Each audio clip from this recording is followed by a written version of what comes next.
Good evening, all, and a very warm welcome to our Thoughtful Thursday, Season 2, Session number 5. Thoughtful Thursday is a CAPS Caribbean Association of Principals of Secondary Schools initiative, and it is hosted by the association's technical support team of RSC, Restore a Sense of I Can. It is an integral part of our lead up to CAPS Trinbago virtual conference in 2021. I am Sonia Mehes Prasad, principal of Lakshmi Girls Hindu College in St. Augustine, Trinidad, and president of the Association of Principals of Assisted Secondary Schools. Our theme today is Caribbean Oneness, Purposeful Connections. The word purposeful speaks to a determination or resolve, while oneness captures the state of being unified or whole, even though we are comprised of many parts, many nations, and many people. Under the oneness of the CAPS umbrella, we, the administrators and educators of this Caribbean space, share many connections and commonalities. This evening's session underscores these purposeful connections. It is my distinct pleasure to welcome our colleagues from beautiful Belize who will be moderating this evening's webinar. Both Ms. Salome Tillett and Ms. Maria Johnston bring a vast amount of experience to our Thoughtful Thursday program. It is my pleasure to now hand you over to the capable hands of our moderators for their introductions and their opening remarks. Salome and Maria, welcome. Thank you, Sonia. Good evening, colleagues from across the Caribbean. In her February 2020 address to CARICOM, Prime Minister Mia Mottley reminded us that F comes before I, family before ideology, and that we ought to be able to find the resolve to understand that we meet here today, not because we have a common ideology, but because we are family. We are kith and kin. This is the essence of our session here today. And it resonates with me because I too am a firm believer in the power of family and community. I am Salome Tillett, the principal of St. Catherine Academy for the past 19 years and a member of CAPS since 2003. I am honored to serve as a moderator for this Thoughtful Thursday session tonight. I hope that after the wonderful presentations that we share, you too will believe in the power of the community, or should I say the family that we call the United States of the Caribbean. Welcome and good night. I now ask my colleague, my fellow moderator, Ms. Maria, to introduce herself.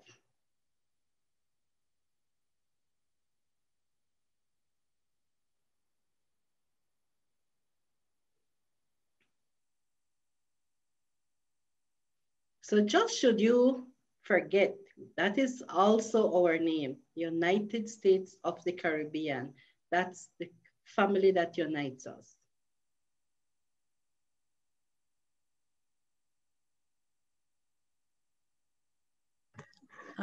So Salome, I think while we wait for Maria, what we could do is go on to our breakout room topic for this evening. So I would ask Salome to share with you what is the breakout room question that will be our focus for our session this evening. Oh, here you are, Maria. Here we have Maria. Okay. Mute Maria, you need to unmute Maria.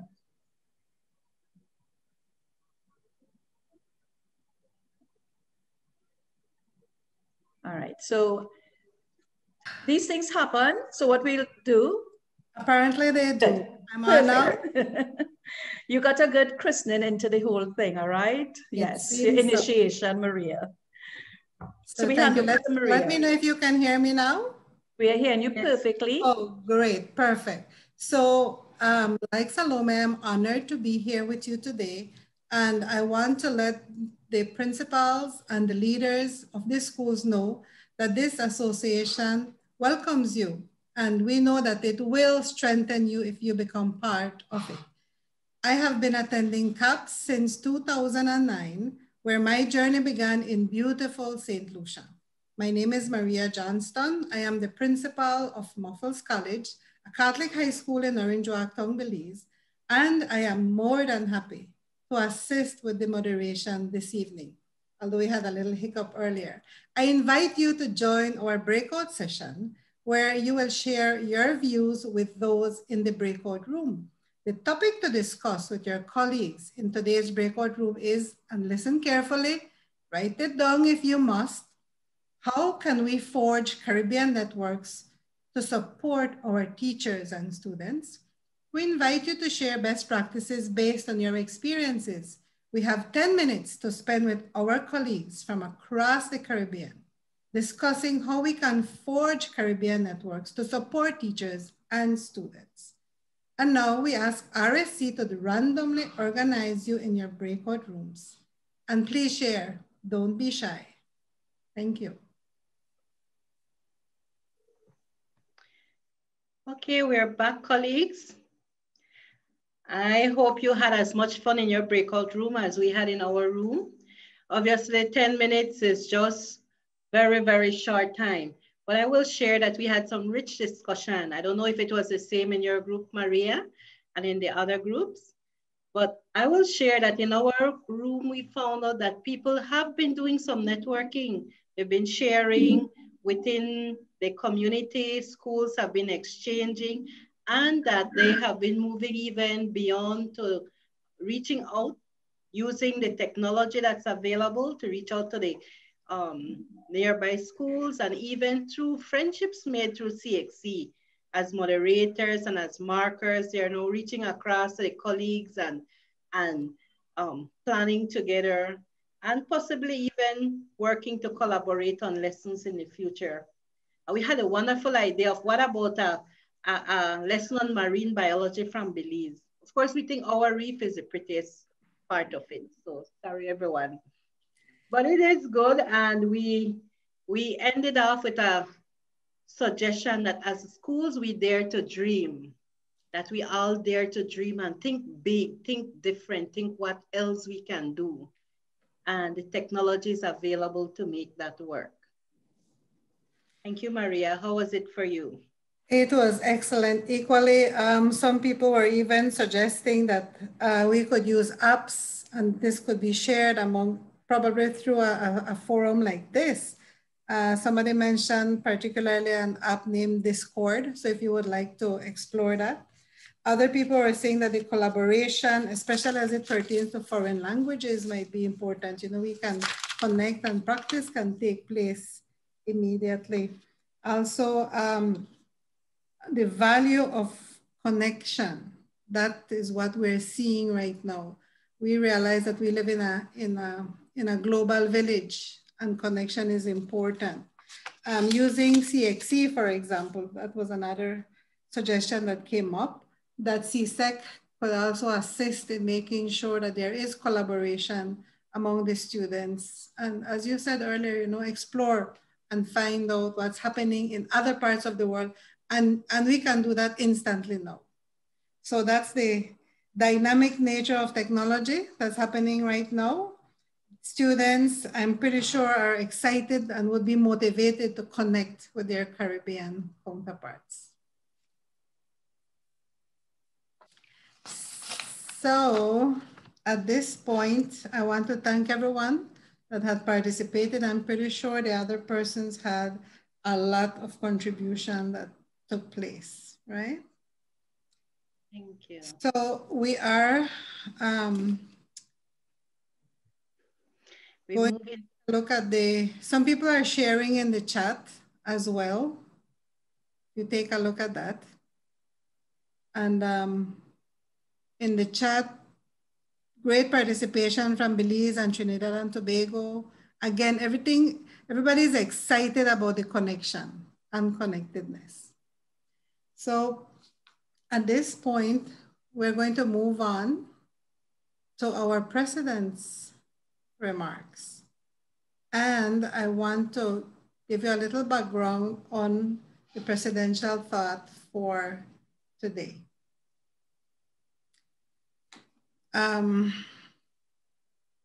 Today we're going to listen to Ms. Heidi Curry.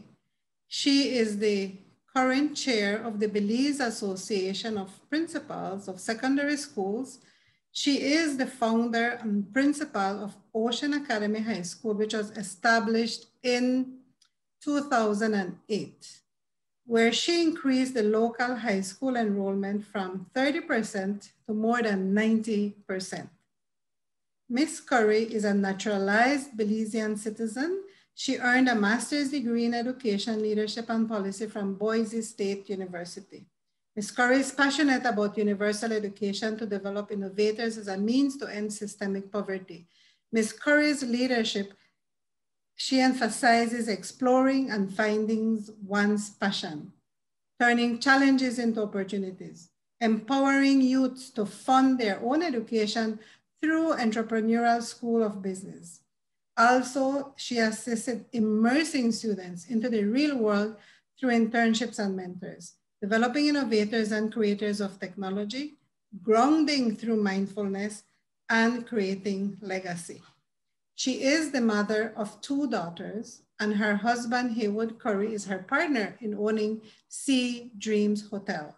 We have seen Ms. Curry present in this forum before, and we look forward with much anticipation to her presidential thoughts for today.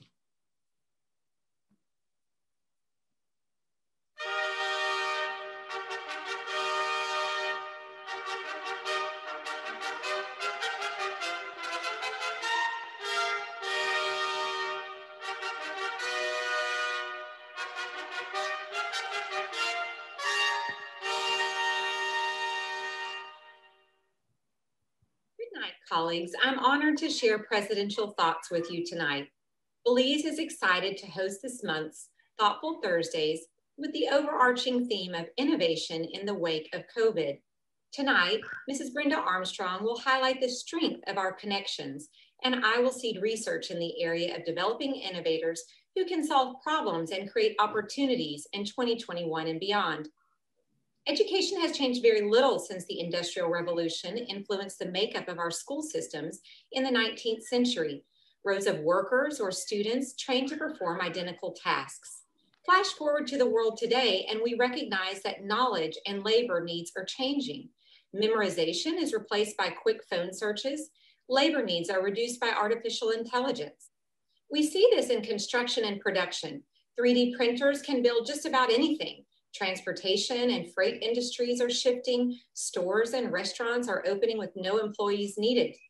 Robots are conducting surgeries with greater precision. It seems that artificial intelligence is breaking boundaries everywhere we look. So why would we be preparing our students for this kind of future with nearly the same subjects, skills, and tasks that were established hundreds of years ago? If we teach today's students as we taught yesterday's, we rob them of tomorrow. Is their ability to recall facts, figures, and traditional skills becoming obsolete for their future? The call for education reform has been intensifying, but traditions die hard. Change requires disruption, especially in deeply entrenched systems. And here comes COVID. Education researchers call COVID a leapfrog moment for long-term equality in education. While we are still overwhelmed with the current challenges, creative solutions are being developed with an urgency like never before. Innovation has suddenly moved from the margins to the center of many educational systems, and there is an opportunity to identify new strategies that, if sustained, can help young people get an education that prepares them for our changing times. As we all embark on the reimagining of schools post-COVID, let's harness this opportunity, this disruption, to make serious adjustments and foster innovative thinking instead of regurgitating facts. Dr. Tony Wagner of Harvard published extensive research on innovation and urges us that whether virtual or in person, we can emphasize teamwork over the individual, interdisciplinary learning instead of subjects in silos, questioning perceived wisdom instead of compliance, teachers as performance mentors instead of the expert sage on the stage, risk-taking and learning from failure instead of training students to do exactly as they are told to earn the grade, encouraging intrinsic drive through play, passion, and purpose instead of carrot and stick grading. If we want our youth to innovate in this ever-changing world, we must start with ourselves as leaders, teachers, and parents, and get excited to step outside of the box and innovate. Thank you.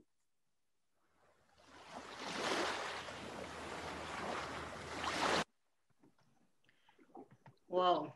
Thank you very much, Heidi. Thank you for sharing that really thought-provoking session.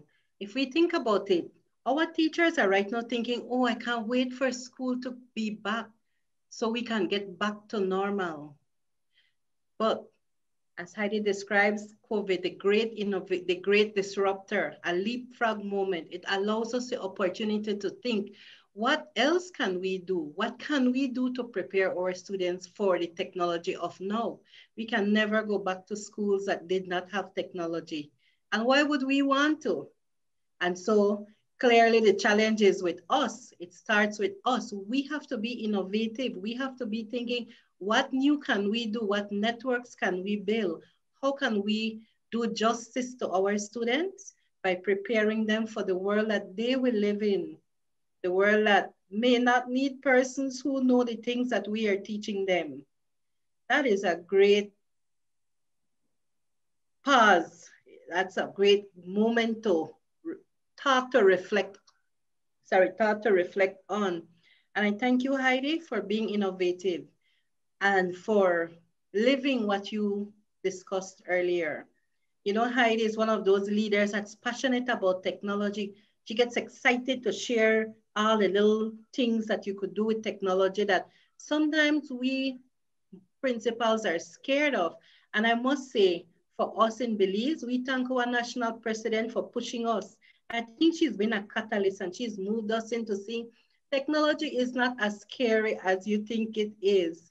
And so I urge you, colleagues, embrace technology, move with it, because our students deserve leaders that will be preparing them for the future. So thanks again. And I am sure that you may want to even take a moment to share this video with your staff, with your teams, with your parents, with the stakeholders that you think may be able to benefit from hearing this. So I'm sure it's going to be available for us through the courtesy of RSV.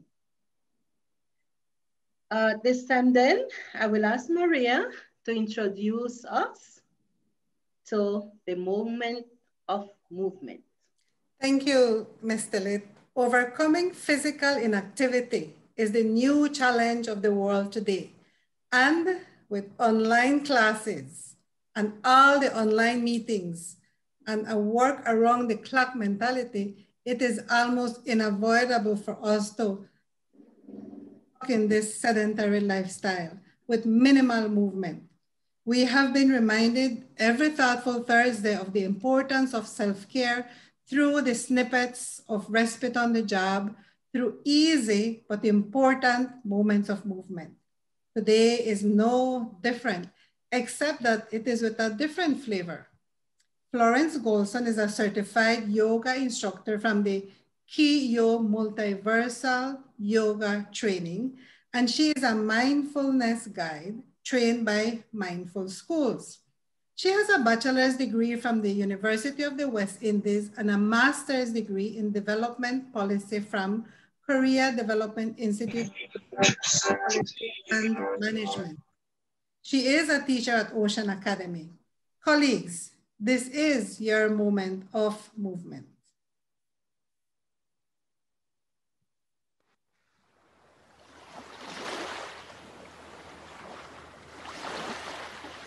Greetings. I'm Florence, Ocean Academy's yoga instructor. In today's sequence, we focus on breath work, strength, and balance. We start standing up tall, feet slightly apart, arms at our side. We inhale, taking our arms out and up. Inhale through the nose, palms meet.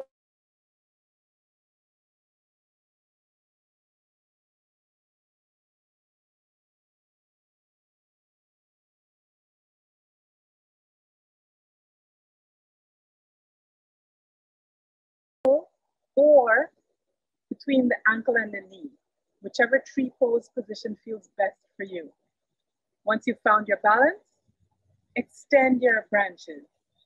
Inhale, exhale. Release. Bring your palms back together at your heart center. And then we shift our weight to our right as we bring our left heel above our right ankle. Finding your balance. Extend into your branches. Caribbean people are very much like trees. We have deeply interwoven and interconnected roots, and we know how to sway and balance to weather whatever storm comes our way. Exhale, bring your palms together at your heart center as you release. Now we're going to archer pose, pose of strength and compassion. I'll turn to the side so that you can see you stay as you are. I'll step back with my right leg, my left leg in front, knee bent, left arm extended into an arrow, my right palm in front of my heart. I'm gonna shoot into the world with compassion and love that it needs. Release, return to the other side. Step back with my left leg, my right knee bent, left palm above my heart, right palm with my right hand extended into the arrow. You shoot into your community, whatever it is that you know your community needs.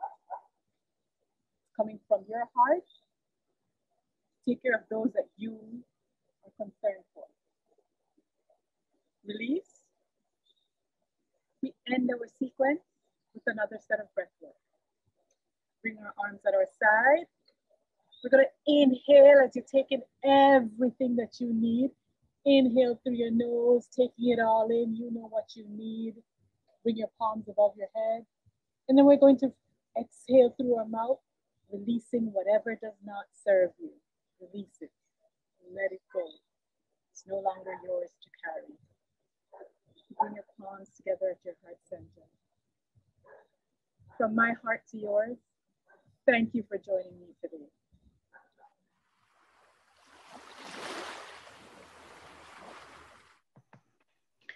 Thank you for that beautiful moment of movement, Ms. Florence. I am sure we will all take time to practice. At this time, I would like to present our featured presenter, Mrs. Brenda Armstrong. Mrs. Armstrong is a career educator who has given 42 years of service to Belize at the secondary and tertiary levels. She started her career in 1972 as a Caribbean history and geography teacher at her alma mater, my high school, St. Catherine Academy, and quickly rose to the post of vice principal. After 15 years, she went on to assume the post of principal of Wesley College, the oldest secondary school in Belize. Under her leadership, Wesley College became a leading force, offering quality education to the students it served. She played an integral role in the resumption of the sixth form studies at the college in 2003, became the first dean of the Wesley Junior College, and moved up to provide oversight as president of the junior college from 2007 to 2013. After retiring as principal, Mrs. Armstrong was employed by the Ministry of Education as a supervisor of secondary schools. An active member of the Methodist Church in Belize, Ms. Armstrong held the post of vice principal of the Methodist Church in the Caribbean and the Americas from 2006 to 2009. And that position is the highest a layperson can hold in the Methodist Church.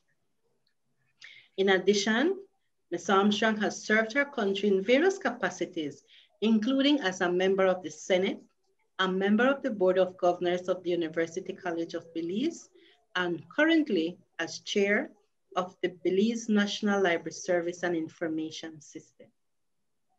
Now fully retired, she says, she remains active in her church as an accredited lay preacher and continues to serve in voluntary organizations.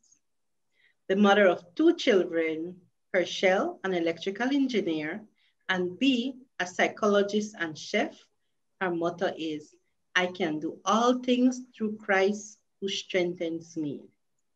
Welcome to CAP's Thoughtful Thursday, Senator and my good friend, Ms. Brenda Armstrong. Thank you, Salome. Thank you very much. And I really want to say I deem it an honor and a privilege to have been asked by my Belizean colleagues, my former colleagues, I should say, in the Belize Association of Principals to share with you tonight. I really consider this a groundbreaking shift in your weekly routine, I'm sure. Thank you for tonight, and thank you, Babs. Just a slight correction, I was the vice president of the church. Thank you very much, Salome.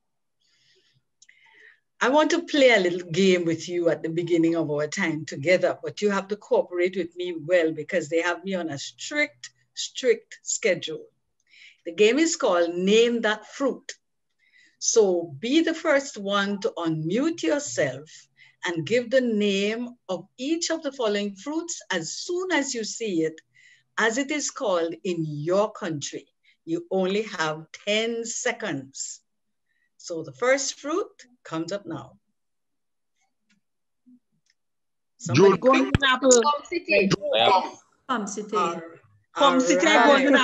June plum. Jamaica said June plum. Jamaica said June. Tobago says golden apple. Grenada says golden apple. You have given me all the names on my list. The only thing you didn't say is manzana, because there's nobody from Puerto Rico here, huh? The next slide. Guinea. Kenneth. Grenada says skin up. Kenneth. Grenada says skin up. Skin up. Skin up. Aki. Barbados says Aki. Aki. Barbados says what? Aki. Aki. St. Lucia says Aki. This is Kinep. In Belize, we say Kinep with a K. Oh, we say Jeanette. You say Jeanette, right. Everybody knew the first one by all the names. Next one. Christophine. Okay, you see, if you were in Belize, nobody would know what you're asking for if you ask for Christophine. So you go to the market, you have to point the fruit you would want, huh? Or is this a vegetable? Christophine and chocho, right. Some people call it pear squash too, but those two are the main names. Next one. Aha. Mommy. Hey, mommy. Mommy. Only mommy. Yeah. What did you say? I hear another voice saying. Sapodilla. Oh no, this That one look is like mommy. Neesberry or Sunberry. I find it look as something known as sapot.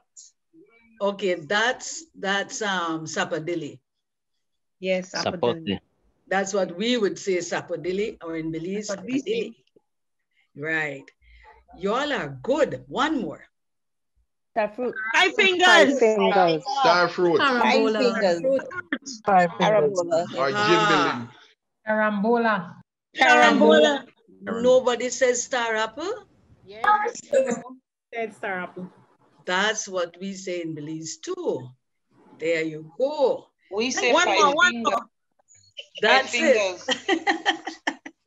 That's it.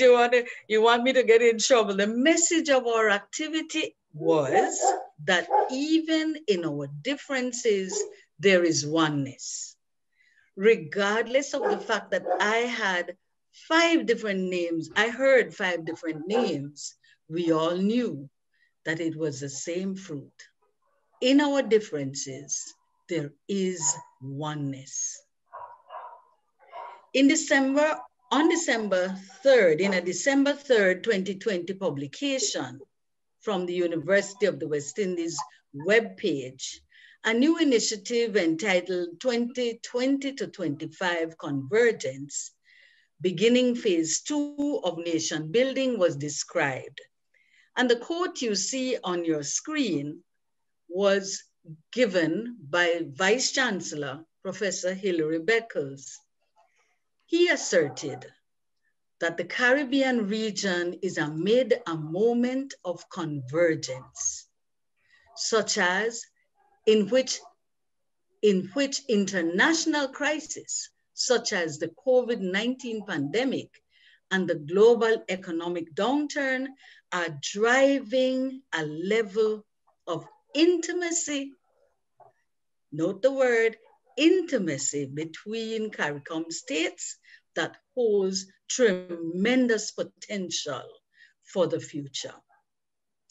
I felt that this assertion was not only timely for our discussion tonight, but in fact, it is almost prophetic.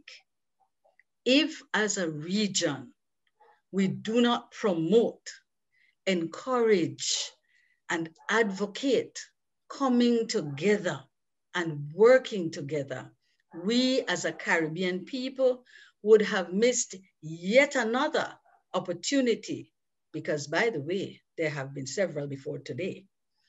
We would have missed yet another opportunity to leave a larger footprint on the world stage. Just as UWI continues to strive to fulfill its primary purpose, which is to serve and the advancement of the Caribbean community and sustain its development, so also must you, each of you, as members of CAPS, commit yourselves to being key players in the delivery of secondary education in our region and being a part of Caribbean oneness. Caribbean oneness. There are 3 aspects of our oneness that I wanted to touch on briefly. We have emerged from several common lived experiences, and just 3 of them, first being the colonized, secondly, facing the challenges of limited financial resources, and third, coping with multicultural communities. I believe that these 3 would give us a glimpse. That first one, being the colonized. Nobody wants to go out there and shout that my country was invaded by anyone. But the reality is all our nations emerged from a history of European conquest and settlement. Whether the colonizers were British or French, Dutch or Portuguese, they helped to shape who we are. And there are good aspects of that shaping, despite the fact that there were not so good aspects. We all have lived for centuries after that period of colonization with systems that required that others make decisions for us. And we all have learned almost by force of habit that if something came from abroad, it was better.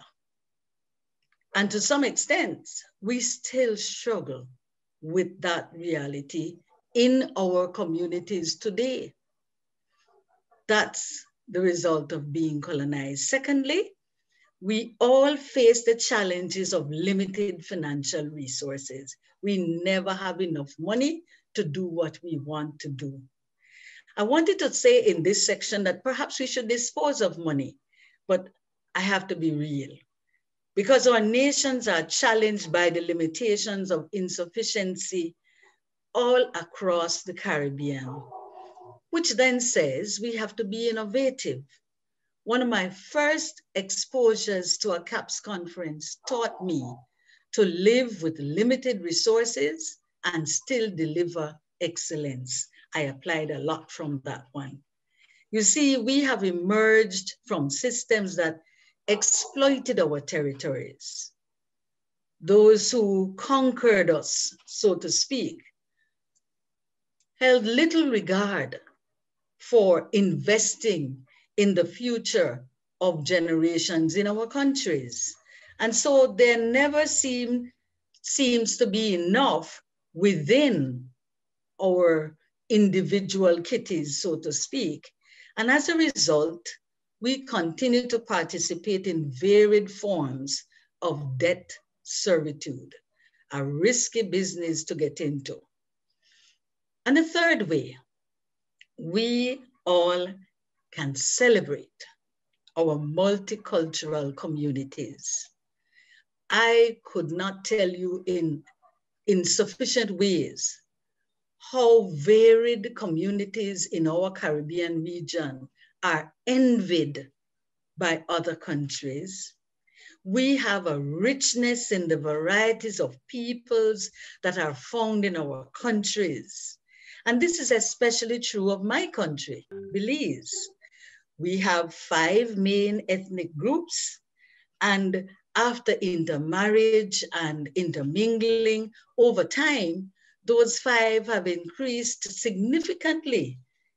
In addition, new groups arrive in our country almost annually. So we are a really big melting pot, but that's an asset, something to be celebrated.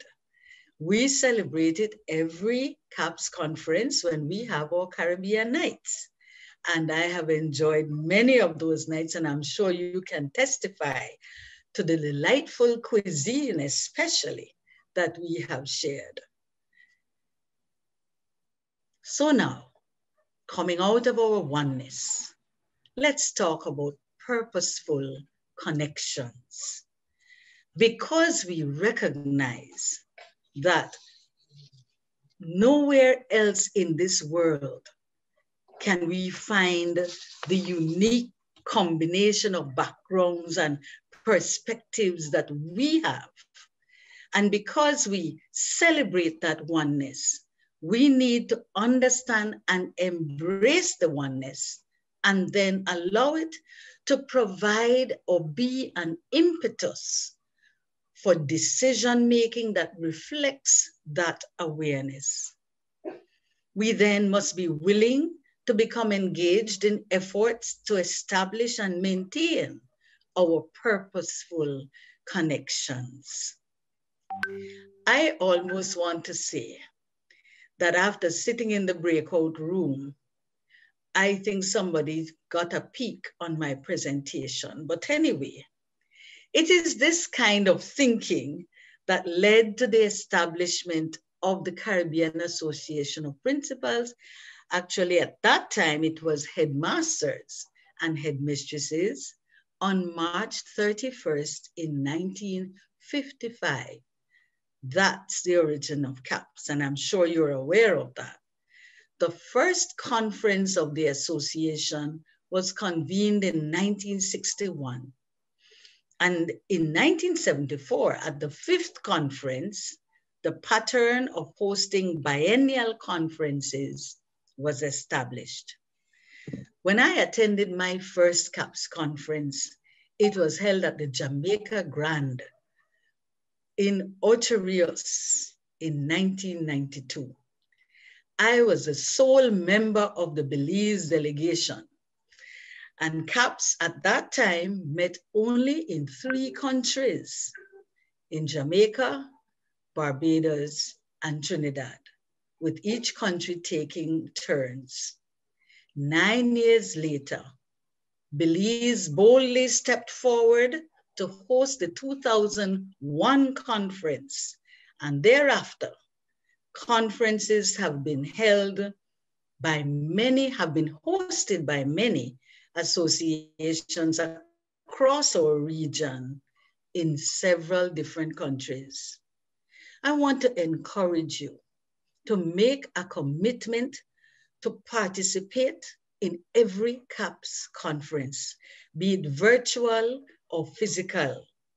Not only do CAPS conferences provide an excellent opportunity for professional development, connections are made between attendees that can lead to lasting friendships and lasting relationships. CAPS has demonstrated another level of purposeful connections in its decision to participate in this particular initiative, Thoughtful Thursdays.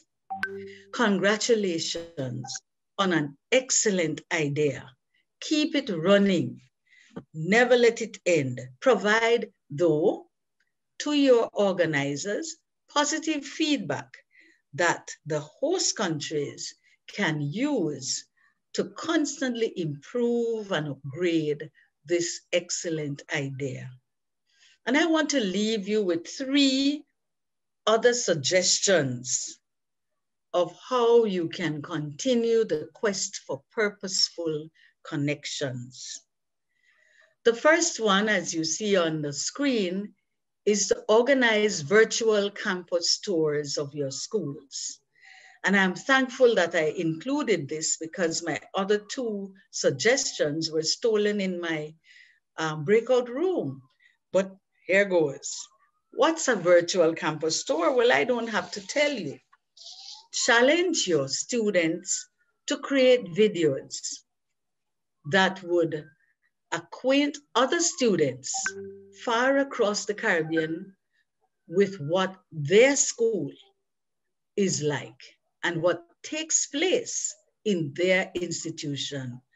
I can already feel and imagine the excitement that everyone would feel as they put those videos together and not only develop the videos, but share in viewing other videos. Please don't forget me when the first video is made. My other suggestion was to establish teacher collaborations among your schools. But after listening, I realized that some schools are already doing a lot of that. COVID has taught us that teaching and learning can become online activities. So then, why not develop ties that would allow guest presenters in your classrooms from different countries? And my suggestion would be have a teacher from Muffles College teach Spanish to the class in Queen's College in Barbados or some school in Guyana, wherever it can be done. But why stop there? Why not link our Caribbean region in this global village that we live in with other parts of the world. Consider opening your schools, your region to companies, business companies, to associations in other parts of the world. I challenge CAPS tonight to look at inviting partnerships with technological innovators in Singapore, in Japan, with successful educational institutions in Finland or South Africa. Wouldn't it be great if at the next CAPS conference we have a report that says our students have benefited from what is being taught in schools in Finland? I want to endorse the advice given by one of our principals in the breakout room. Think big, dream big, venture into the uncharted waters as a group of avant-garde educators. Let nothing hold you back, and motivate your faculties and students to engage in these rewarding exercises as we learn and yearn for more. The possibilities are endless. Thank you for allowing me to share with you tonight, and best wishes for success in all your innovative undertakings. Thank you very much, Brenda. I think Salome and I are going to fight for calling you my friend, Brenda. My journey with CAPS began under your tutelage, the tutelage of Brenda Armstrong, and I get to thank her once more. Thank you once more, Brenda, for your valuable contribution and for your assurance in letting us know that this journey of purposeful connection is memorable for all, even and especially during these trying times. Thank you once more. And I am sure that the long-standing members of CAPS reminisce fondly their experiences while she was presenting, and that our viewers now have a clearer understanding of the roles we play in the advancement of the Caribbean community and its development. All of us are involved in that purposeful connection. Innovation and technology have no limits. We will be taking some questions at this moment. Please feel free to drop your questions in the chat. Well, Maria, I think Mrs. Armstrong wowed all of us. We all listened so keenly. She made us feel like we need to now go do something. So there are no questions. I do not see any questions from our colleagues, and I am fear that in the interest of time, it may be time for us to close off. Unless there is a burning question from someone. But Ms. Armstrong, you did such a good job at provoking thought in us and helping us to think about the next steps. So I will say thank you as well. If there are any burning questions, Mrs. Armstrong will be available. I'm sure her email will be posted somewhere. You can always reach out to her. She is a Caribbean woman. She belongs to Belize, but she belongs to the Caribbean as well. So I can tell you, Ms. Armstrong would be happy to respond to you. Should you need her to. Yes? That once more, we are reminded of who we desire to be as a Caribbean people.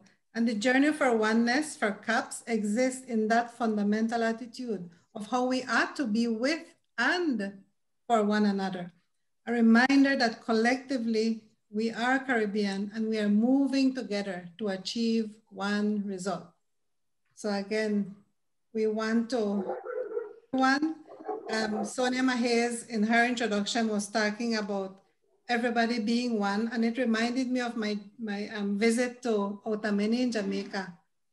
To come to, that's the Taino word, right? Otameni, to come together.